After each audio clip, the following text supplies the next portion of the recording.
bleeding. With any bleeding and major blood loss, your priority is to stop the blood coming out, which makes complete sense until you stick someone in the kitchen. And then the first thing they want to do is run under the tap and lose all your precious blood straight down the sink. So don't run it under the tap. It's never a priority to wash it. What you would do is grab whatever you've got and apply direct pressure to the wound, elevate it, and sit or lie the person down, because you want to treat any signs of shock. You don't want them to keel over. So sit or lie them down, depending how severe it is. If it's a fairly minor cut and you lie them down with their legs in the air, they'll think you're a bit nutty. So it's about keeping it in perspective. So what you need to do, sit or lie them down and then examine the injury. So have a look. Is there something sticking out of it? If there is something sticking out of it, don't remove it. It's damaged going in, it'll damage going out, and it's also stemming the bleeding. So if you can grab something and apply pressure around it without taking it out, then that would be the best way to do it. Okay, so even if they're impaled, you would leave them where they are, and eventually they will arrive impaled in casualty for us to deal with.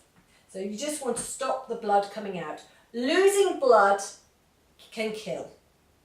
So when you're talking about priorities of injuries, breathing is your most serious. Bleeding and burns also kill. Broken bones, not bothered. Okay? So you apply direct pressure like that.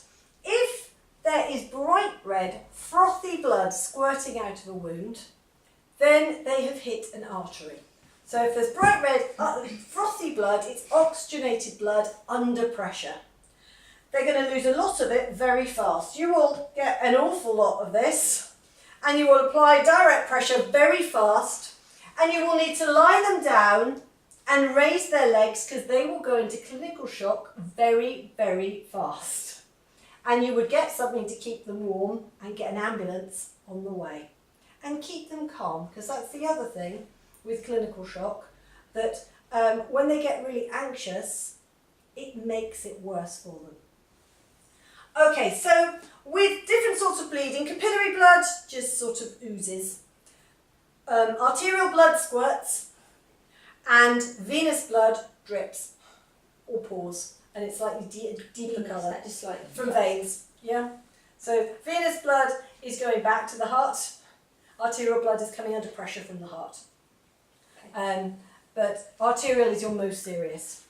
If there was something stuck in the wound, but it wasn't as spectacular as sort of bright red frothy blood squirting out or anywhere or whatever, but there is something in there, you still need to apply direct pressure to stop the blood coming out, but you ideally want to do it without pushing the embedded object in there any further. So if you spend 2 seconds making yourself a donut ring like that, you can then apply pressure around like that. You can then grab something else, apply pressure over the top and elevate. So then you can be stopping the bleeding without pushing the embedded object further in the wound. Is that okay? And if you can't do one of those, you just roll up a couple of those, put it either side. But you just do what you can to stop the bleeding. So, you sit or lie them down to manage clinical shock. You examine it to see if there is anything sticking out. You elevate it above the level of the heart to slow down the bleeding, and you apply direct pressure.